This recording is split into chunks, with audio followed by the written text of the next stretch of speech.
What is up though, Lions fans? It's your boy Chef, and we are back for another episode of the YAK pod. Now this is episode 22. We are rolling right along. Everybody knows, at least I think everybody knows, unless you've been living under a rock, that this is Combine Week. It's getting started, right? So of course I would be remiss if I didn't talk about the NFL Scouting Combine. Now, let's start talking about it. We're going to start with a series of combine press conferences. We're going to start with Dan Campbell. Hopefully tomorrow we'll get to break down Brad Holmes' press conference. Now, they're probably going to talk about a lot of the same stuff because these two guys are in lockstep. But one thing that I did see from the Dan Campbell press conference, they talked about player development. Now, it was touching. Really, if you want to be quite honest, it was touching. I was touched. Pause.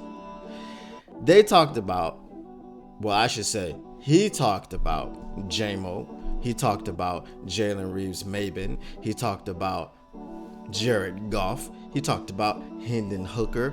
These were all things when he was talking about player development. One of the things I think that we miss as fans is that we don't really understand the player development aspect of football. Now, let me explain. I know that you know that there's player development, but I think these guys, Dan Campbell, his coaching staff, Brad Holmes, they take pride. They take pride in developing players. Now, what does that mean? If we want to look back at people that we've had in the past, like Quinn Trisha, okay? I did coin that phrase, by the way, and I don't get credit for it, but I'm the first one that started calling people Quinn Trisha. You can check my tweets. But anyway, they didn't develop anybody. The only thing that they did, especially Matt Patricia, was get in and alienate people and tell people you're slouching, sit up, and get off that man's nuts, and all these things. That he was saying these things to Darius Slay, and he was saying things to other people, and he wasn't in there communicating, being a leader of men, caring about these players. Dan Campbell cares about every single player on the team. It doesn't matter if you're the number 1 on the 53-man roster or if you're number 53 on the 53-man roster. It doesn't matter if you're number 1 on the 65-man roster. It doesn't matter if you're number 65 on the 65-man roster. It doesn't matter. Dan Campbell cares about his players. Dan Campbell goes to war for his players, and Dan Campbell has been in the same position as these players, so he can relate to them on a psychological level. Now, he talked about J-Mo. I mean, J-Mo wasn't the first one that he talked about, but J-Mo is like my favorite player on the team, if we're being honest. Well, it's J-Mo and the electrician Jahmyr Gibbs, but that's neither here nor there. He talked about how J-Mo had gotten a slow start, right? Because he had the suspension. And then he came into the year after week 4, because his suspension was reduced by 2 games. It's actually, I don't even know how to describe it. It wasn't reduced by 2 games. It was actually reduced by 4 games, but the NFL decided to wait until he did 4 games to say that his suspension had been reduced by 4 games. So really, he should have only been suspended for 2 games, but the NFL did what the NFL did, and they got in the way and stunted the man's growth. But credit to J-Mo, he went in there, he worked his tail off, and Dan Campbell said, we just want to see you do your job, do the little things, pay attention to detail. And to his credit, that's what he said he did. And he said now when you look at the end of the year, he earned his way into being a full-time starter, and that's what he's going to push for in this offseason, this coming training camp, and all these things. So we could see J-Mo in the starting lineup every single game, barring injury, right? When they trot out the receivers, Amon-Ra on one side, Jameson Williams on the other side.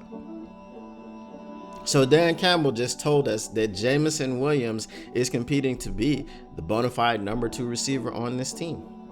The guy that's going to come out with the first team offense every single time. The guy that's going to get the majority of the snaps opposite Amon-Ra St. Brown. The guy that's not going to come off the field in the three receiver packages, or I should say the two receiver packages, because the three receiver packages, you would see him mostly on the field, right? The guy that's going to get 70% of offensive snaps. That's the guy that J-Mo is trending to be, because J-Mo has allowed himself to be coached. He's allowed himself to work. He's allowed himself to be developed. And that is something that Dan Campbell and the coaching staff take lots of pride in. So big props, big kudos to J-Mo for doing your thing and allowing yourself to grow and develop. He talked about Jared Goff. He said that Jared Goff possibly has grown more than any of the players that have been there. In his time there, Jared Goff has grown possibly more than any of the other players. You look at a guy that came from LA and didn't know how to call protections. He wasn't allowed to call protections. Sean McVay was in his ear up until the time, I think it's like 15 seconds before the ball is snapped. You can't talk to the quarterback anymore in his helmet. And that's what Sean McVay was doing. Sean McVay was in his helmet, in his ear, up until that cutoff time. And then he would have to quickly regurgitate the play and get out into the offense. He didn't have time to run, to call protections, to change protections at the line, to do audibles, because he didn't know that part of the game, because it wasn't developed. It wasn't developed, right? Sean McVay didn't allow him to be developed. Dan Campbell demands that you be developed. Dan Campbell wants to see you grow. Dan Campbell wants to see you succeed, because we know that if you succeed, then Dan Campbell succeeds. And when Dan Campbell succeeds and you succeed, the team succeeds. When the team succeeds, the franchise succeeds. And when the franchise succeeds, the city succeeds. So Dan Campbell wants success for everybody. He wants success for everybody. He talked about the importance of Jalen Reeves-Maybin. He talked about how he's the best player in the league in special teams. Dan Campbell said we play all three phases. We have three teams that we play. We have the offensive team, we have the special teams, we have the defense. All of these are the three phases that we play. So we got a major guy, a major player, the best player in the league, he says, at that position. And that was a position of need. So to get him back, to be able to get him back, he was a free agent, and he went to Houston, and he comes back this year, and to be able to get him re-signed was extremely important for Dan Campbell and Brad Holmes. So that's why we saw that Jalen Reeves-Maybin re-signing. As far as Hendon Hooker, he said they saw progress, right? He said he came in, he didn't, because he was injured, so he didn't have a lot of time with live reps and things like that, but he got in on 7-on-7s, he got in some of the team periods, he got in some of the one-on-one periods, and they saw progress. He said they don't really know exactly what he is yet, but progress, growth is what they saw, and that's all they can ask. You want to see progress, you want to see growth. So look for Hendon Hooker, obviously, to get some shine this preseason.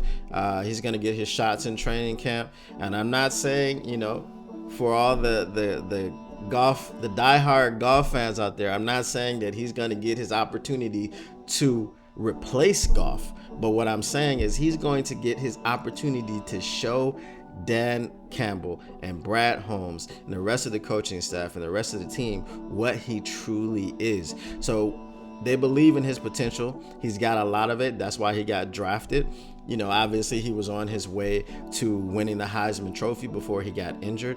So we will see what Hendon Hooker brings to the table. The next thing that they talked about, or that Dan Campbell talked about, was about coaches. Now, here's the thing where we kind of have to plug into their philosophy a little bit when it comes to free agency, when it comes to the draft. Now, more so free agency, because again, as I touched on this yesterday, they're not really interested in spending big money to bring in external free agents. Dan Campbell said you spend the big money to re-sign your guys, the guys that showed that they could do it. So that's really good news for guys like Jared Goff and Amon-Ra St. Brown and Penei Sewell, these people that are coming up. Aiden Hutchinson obviously is coming up in a few years. So that's very good news for them to have a coach and to have a general manager that believes that taking care of your guys is the first step. Taking care of your core, taking care of your foundation, that's the first step before you go out and you bring in this guy, bring in the other guy, bring in the third guy. If we look at the LA Rams were just bringing people in, and it worked because they won a Super Bowl, right? But the nucleus of the team is Aaron Donald. It's now Matthew Stafford. It's Cooper Kupp.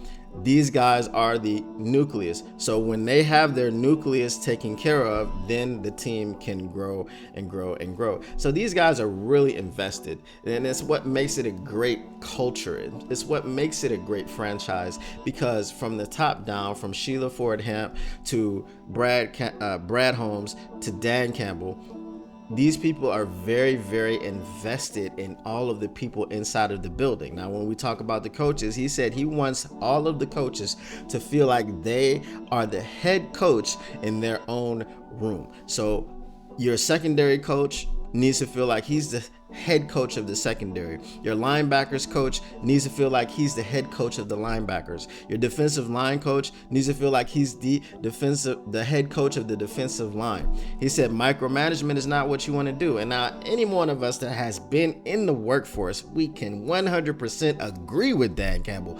No one likes a micromanaging boss. We all hate micromanaging bosses, and that's not what Dan Campbell is. So Dan Campbell looks at these people and gives them the respect that they deserve, and he gives them the runway to be great and to make their players great and to be able to teach in the way that they want to teach, and he trusts them to do so. Now, unfortunately, when they don't do that, then it's like, okay, we appreciate your time here, but it just wasn't a good fit.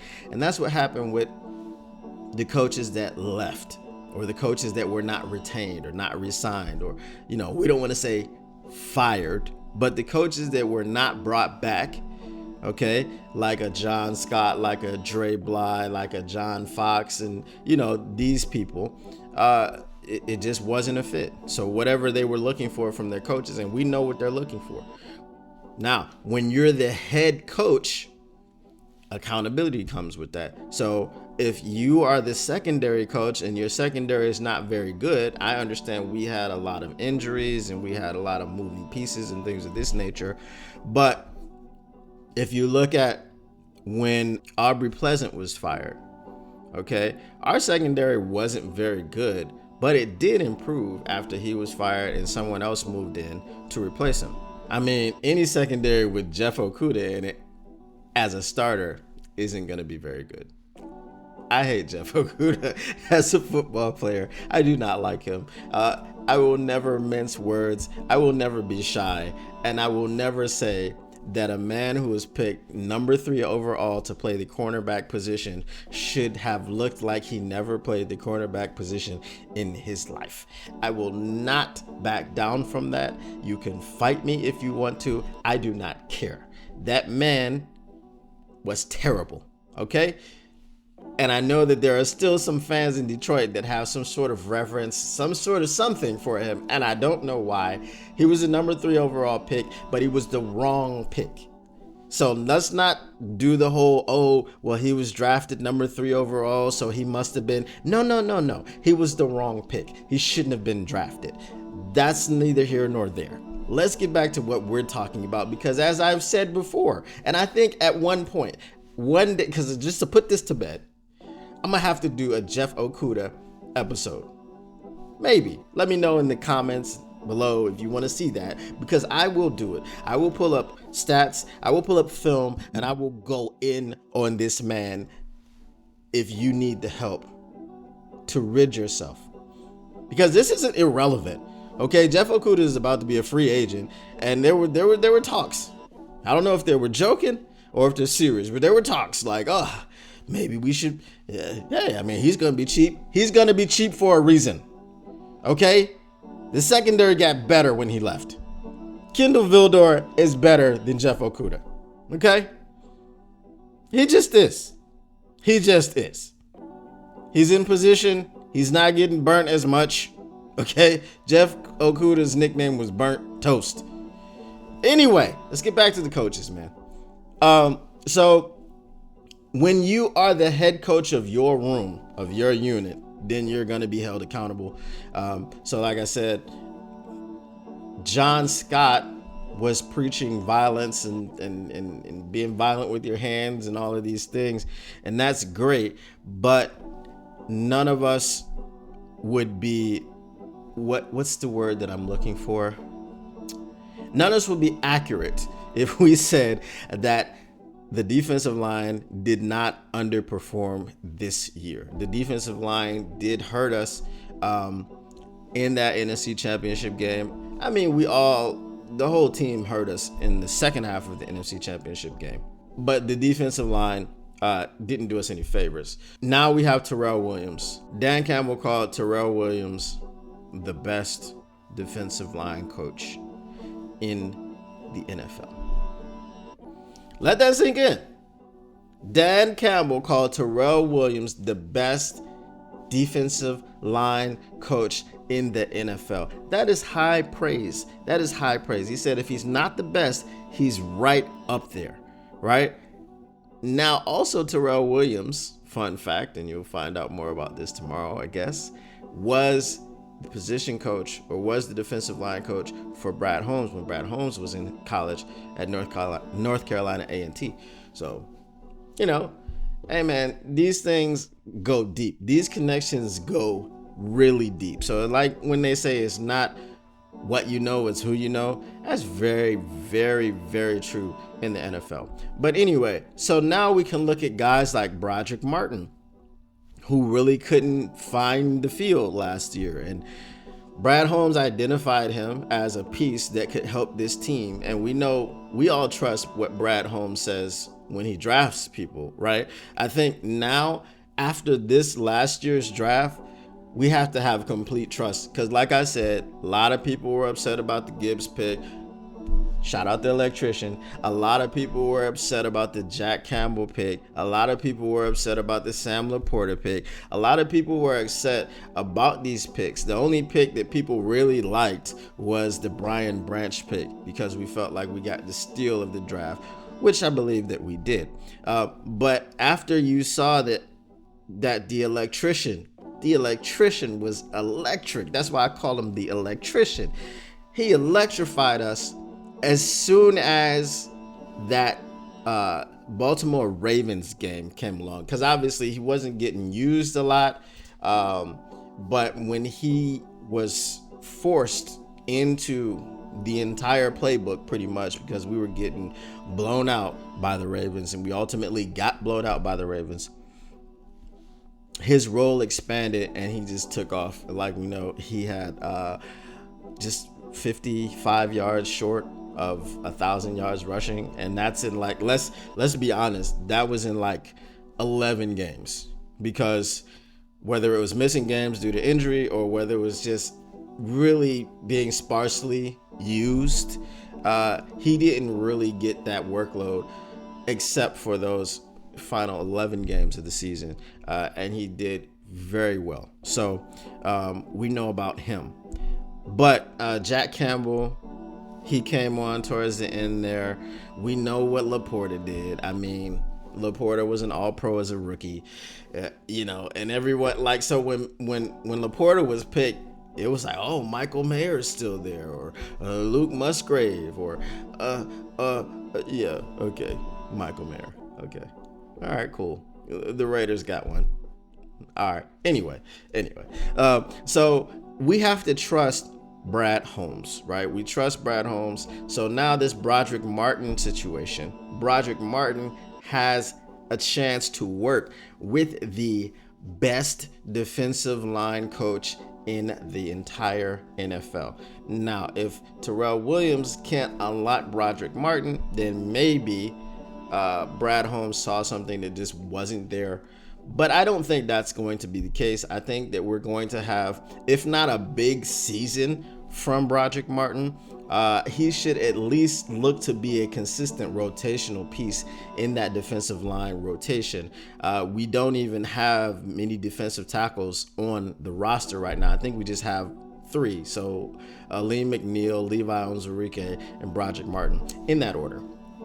Okay, so Josh Pascal, obviously he's a defensive tackle, defensive end, so he's a hybrid.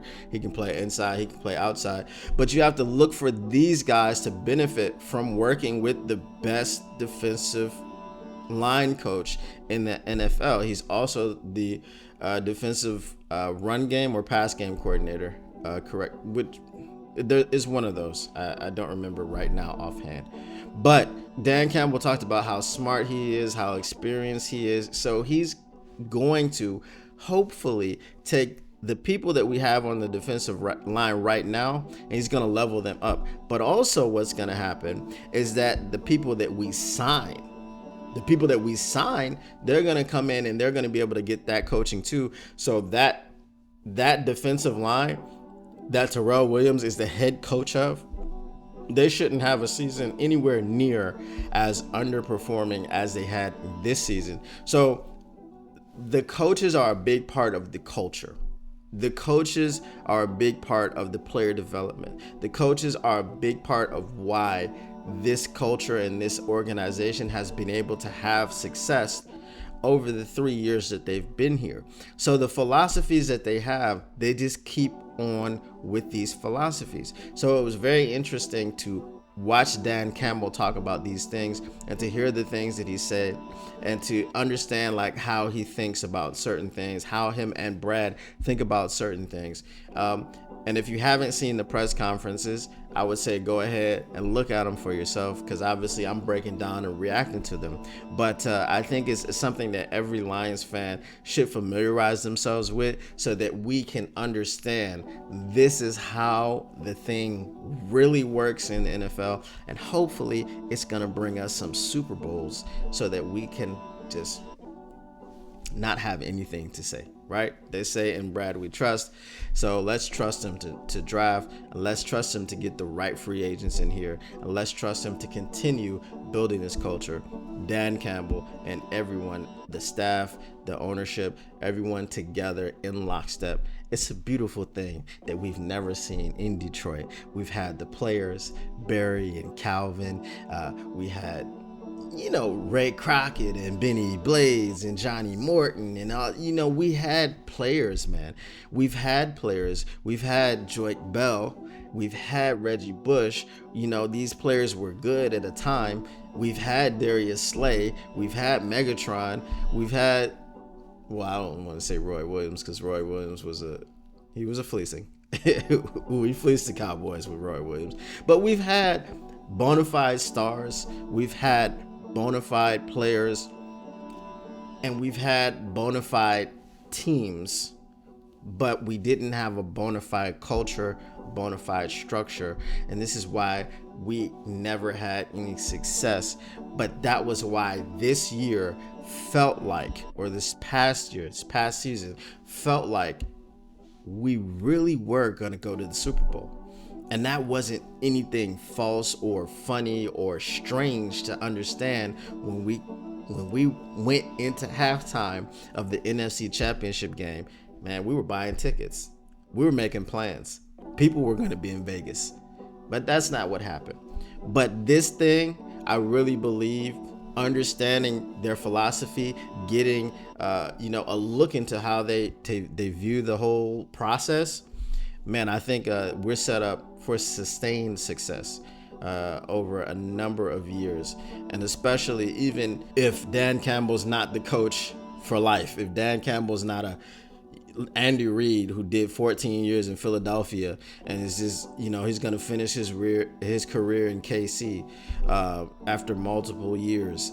If Dan Campbell doesn't happen to be that kind of coach, which I don't see why he wouldn't be with this model, we still have the model, right? And we still have our owner, Sheila Hamp, who can be like, this is how it needs to be done. It needs to be a cooperative effort. It needs to be like this. So Brad Holmes and Dan Campbell have provided us with the blueprint, and we just have to see and watch it play out, man. But I really believe very strongly that this is a situation that's going to be successful, and it's going to be successful for a long time. But that's all I got for today, man. That's my time. As always, smash the living bleep out of that like button. Smash it. Just smash it to pieces. Subscribe and be the type of friend that tells another friend. Share it. Share this episode. Share the pod. Share the kitchen. It's a beautiful kitchen. It's got lion stuff in the kitchen. It's just a beautiful kitchen. It's the kind of kitchen that any Lions fan would like to cook in, would like to eat in. You understand what I'm saying? It's for you. It's for the people. So go ahead and bring some more people. Bring some guests with you. Sit down. Have a cup of coffee. Have a snack.